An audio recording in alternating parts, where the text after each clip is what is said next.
Uh-oh, you are now listening to D, the delinquent. on the podcast. This is Many Hats, No Cap, baby. D, the delinquent. Many hats, no cap.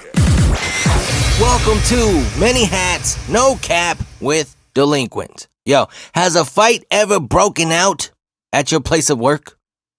Oh man, I've been through a lot of that. I've been damn near in every job that I've ever had. In all those companies, a fight has broken out. Maybe a couple of them. And maybe I was one of the ones fighting. I don't know. We'll never know. But yeah, several fights have went down in several jobs that I've had. And they're awesome. But I am going to share with you a specific fight that happened when I was a service writer at a big corporation, big power sport company. I love power sports, by the way. I love the power sport industry. ATVs, UTVs, dirt bikes, motorcycles, watercraft. I love all that. I'm actually a service writer right now, and I love it. But anyway, so we was working in this little, we called it the shoebox, because it was a little square room, and there was 4 service writers at the time, one on each corner. And there was 2 doors to come in, right? We had 2 big dual doors to come in. That was the main entrance. And then we had a small door to go out. Actually, there was 3 doors. And the third door was like handicap access. It was a long ramp. Nobody ever used that door. Anyway, one day, I'll just say his name because he's cool and me and him are cool. Awesome cat. Mike Tudis. Big motherfucker, man. To this day, I think that he was using roids, but he swears he was all natty, whatever they say. But anyway, it was me, him, this other cool cat who's now a border patrol agent or something like that, Russell Johnson, and this other dude named Randy. Randy was a cool cat too. Awesome motherfucker. He's now in the car industry. He's now doing something with cars. I don't know what Mike's up to. So we're just chilling, doing our work one day in the box. And this job consisted of us constantly updating customers and just upselling recommendations that the techs might have and yada yada yada. We was making money. Good money. Lots of money. So it was kind of weird this day. Now, I ain't saying that we were, but maybe we was drinking on the job. This is an eye condition. I'm not winking my eye. So maybe we was all drinking on the job, except Russell Johnson. He was a clean cut, by the book dude. Super cool cat though. And he didn't judge nobody. So maybe 3 of us had a little bit too much to drink on this day. That was slow. Now, I don't know why. This is the weirdest shit. I don't know how this conversation came about. But Mike Tudis and Randy started talking about shaving down there. Randy's like, "Do you shave down there?" And Mike's like, "Yeah, I shave down there." And then Mike just whips it out. And Randy starts laughing. Then Mike says, "Do you shave down there?" And Randy says, "Yeah." And then Randy turns around and just moons Mike. And we start laughing. Me, Randy, and Russell. We started laughing. It was funny. We didn't expect Randy to do that. But Mike gets mad. What the fuck, fool? Why you show me your ass for? Which was weird. It's like, wait, hold up. You're mad that he showed you. You're mad that he showed you his ass instead of his wank wank. Anyway, remember, maybe we was drinking. So Randy starts laughing. Mike comes up to him, and Mike gives him a shove. Now Mike, he's like ex-UFC cat, boxer. He knows his shit. Randy, he doesn't know his shit, but he's not afraid to get into some shit. So Mike gives him a shove, and Randy pushes him back. Then all of a sudden, within 10 seconds, Mike does this crazy move, puts him in a headlock. Go to sleep, motherfucker, go to sleep. And Randy, he had these glasses, and he had a fake eye. His glasses are all tilted, and he's just staring at me like wanting me to help him. He's just staring at me, and then he just passes out. Mike's holding him up, and then Mike lets him go. Body flop. We had a big window to the service office where the service manager was. His name was Ralph. I hate that motherfucker. A lot of people like him, but they don't know him how I did. Fuck him. Anyway, Ralph comes up to the window, and he's just holding his hips, shaking his head, looking down at the body. Mike took off out the big doors, and Ralph just looks at me and he throws his hands up, and I can read his lips. What the fuck? And anyway, Ralph runs around the building, comes into the shoebox. He's slapping Randy around to wake him up. Randy comes to, he's all convulsing and shit, foam coming out his mouth and all that. And Ralph says, what happened? And then when Randy snaps out of it, Randy says, motherfucker, choke me, man, choke me. And he gets on the phone with his wife and yada yada. Day was over. Well, the next day we come back to work. Mike ain't there. Mike's pulling a no-call, no-show. But Randy and his wife are there with the police. Randy's wife took this shit to a whole nother level. She wanted the law to get involved. She was looking out for her husband. Cool woman. I tilt my hat to that. But you got the cops involved now, dog. What the? Control your woman. Anyway, cops are involved. They're asking everybody questions. Our GM at the time, Sean, cool dude, he comes to the shoebox with a couple cops. And Russell, he's like, oh, I'm sorry, I didn't see nothing. I left the shoebox before that all happened. Lie. But anyway, he got away with that. So then the cop comes to me with the GM, Sean, and the cop has his little notepad. And the cop's like, what'd you see happen here? I look at Sean, I look at the cop, and I said, I didn't see nothing. Then the cop looks around. Remember, this is a small-ass shoebox. We called it a shoebox because it was a small room. Cop looks around, then looks at me again. Pretty much implying, how did you not see nothing in this small room, And then I say it again, I'm sorry, I didn't see nothing. And then Sean says, Joey, you mean to tell me you're in a 10 by 10 fucking room with no furniture, a fight breaks out in the middle of this bitch and you didn't see nothing? And I said, I was on the phone. The cop closes his notebook. Oh, fuck. He's pissed as fuck. And the cop tells Sean, and, I'm right there, I can hear him. And the cop says, this ain't gonna get nowhere. I don't know what's gonna happen. And he left. The next day, Mike comes back to work.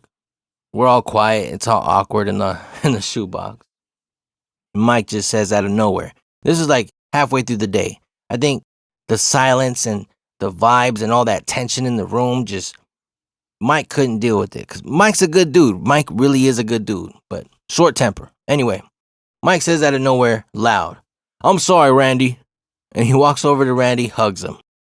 And then he says, I don't know how I can make this up to you, but I don't know. Do you like guinea pigs? I look at Russell sitting across from me. Russell looks at me. We look at each other like, this is fucking weird. And then Randy says, I love guinea pigs. They hug it out. Mike says, give me an hour. He hops in his SRT, and at the time, it was a brand new Dodge, Chrysler, whatever that was, at 300 SRT. Badass fucking whip. He bounces, comes back, and yeah, he gave Randy 2 guinea pigs, and they made up, and they became best friends after that shit. Fucking weird, bro. Fucking weird. But anyway, I got closer to Randy after that whole situation. Randy was trying at first to get me to say something to the police because his wife was pushing the subject. I never would. But during that time, me and Randy became close too. I started to learn a lot of things about Randy. Nobody ever asked him about his eye. But I got in so good with Randy, fuck it. I asked him. I said, yo, what happened to your eye, bro? Now, maybe we were drinking again, okay? We'll never know. This is an eye condition. I'm not winking my eye. And yeah, maybe it was one of those days where maybe we was drinking too much. Randy starts telling me the story. And it started off like this. I was going 80 in Cape Cod. I swear to God. Anyway, this is his story. I was going 80 in Cape Cod. We were drunk. Now I was going about 90. And then all of a sudden, my wife brings up some old shit. And I said, "Shut up, stupid bitch." And then she just kicks the fucking gear shifter into park. And I lose control of the truck. We rolled about 4 or 5 times. And then when the truck stopped rolling, we were on the roof and shit. Police got there, fire trucks, everything. We're all climbing out the windshield. And I said, "You stupid bitch, look at my shirt. It's all fucked up." I looked down and I was like, "Oh, fuck, what's that?" I thought it was like jam or something. I tried to wipe it off with my right hand. Then I realized it was my eye. Damn. Woo. True story, man. But yeah, that's some shit, man. That's some crazy shit. But fights at the workplace, that shit just happens. If fights ain't happening where you work, I don't know, man. Maybe it's just not exciting. Cause when people don't fight or at least argue in the workplace, that just seems like a fucking too uptight environment that I don't want to be in. I want to be in places and working places and just where shit is just shaking up from time to time. You know, being uncomfortable and having weird situations and awkward times and good times and all that shit, that's what makes life and every other day interesting. Just my opinion. Now, if you want to be safe and go to work where, it's just the same shit day in and day out, that's on you. But to me, fuck nah. That shit's boring, bro. That shit is fucking horrible. Speaking of that, I just saw this crazy movie called The Endless. Now, it wasn't a big blockbuster, multi-billion-dollar production, all that shit, and they didn't have crazy good actors, Tom Cruise, Tom Hardy, all that, But it was a good movie. Had me thinking about some shit. See, it was about, I think it was filmed like in 2018 or something. It's on Prime, if you want to check it out. It's called The Endless. And it's about this supposed cult that's just believing in and worshiping this deity in the forest, this unknown force, this fucking energy mass, some kind of thing out there. These two brothers, they escaped this cult when they were younger, and then they started telling everybody, all the media, about these people, about how fucked up they were, how brainwashed they had their campers. And all of a sudden, the little brother wants to go back. Because when he was a kid living with that cult, he thought it was all sunshine and rainbows and Hallmark cards. You feel me? He only remembered the good times. He remembered good food and smiling faces and just good vibes. The older brother was completely against this. But the way the story goes, the older brother's always looking out for the little brother, and he just wants to keep him happy, and he knows that they've been through some traumatic shit. So he agrees to take the little brother back to the cult, hoping that the little brother will understand this is a fucking cult and we don't belong here. We left for a reason. But that doesn't work. It doesn't work that way. When they get back to the camp with this cult, the brother starts liking the vibes. He starts liking the way they live. So anyway, a whole bunch of shit starts happening in the movie. And then they realize there's this loops going on. It's the same shit repeating itself over and over. And different people have different loops in this story. And this is all because the deity, the god there, the energy force, whatever it is in that forest is making it this way. This is how this force thrives, eats, survives. It keeps everybody in their own loops. They just keep repeating their shit over and over again. It's kind of fucked up. Some people die gruesome deaths and shit. So the brothers discover, oh shit, not only is the deity real, but people here are just living over and over the same shit, and they're just dying over and over the same way. I won't tell you guys the ending, don't worry. But there's a part of the movie where the little brother tells the older brother, even after they discovered all this, that he wants to stay. That he still wants to stay in the camp. Not only that they escaped, but the camp that they survived, right? And the big brother's like, what the fuck, are you crazy? You want to die over and over again? You're okay with that? And the little brother says, dying is quick. And at least in this loop, it's a good life. And it's pretty cool living forever. The older brother's still like, what the fuck are you talking about? That's the stupidest shit I've ever heard, you know? And the little brother says, that's better than the life we live in the real world. Repeating the same shit over and over again. Going to the same shitty job. Barely having any money. And just getting by. And that's a long, long, boring life. And then the big brother gets it. He understands. Like, oh shit. But like I said, I won't tell you the ending. But man, it's a good script. It's a good film. Y'all should definitely go check that out. But that's just emphasizing my point, man. Like, the same shit over and over every day, especially at work. That's just boring, bro. That's just life draining. That just sucks the life and energy out your fucking body, your soul, your mind. Like, fuck that. Give me a fight or two. Give me some drama.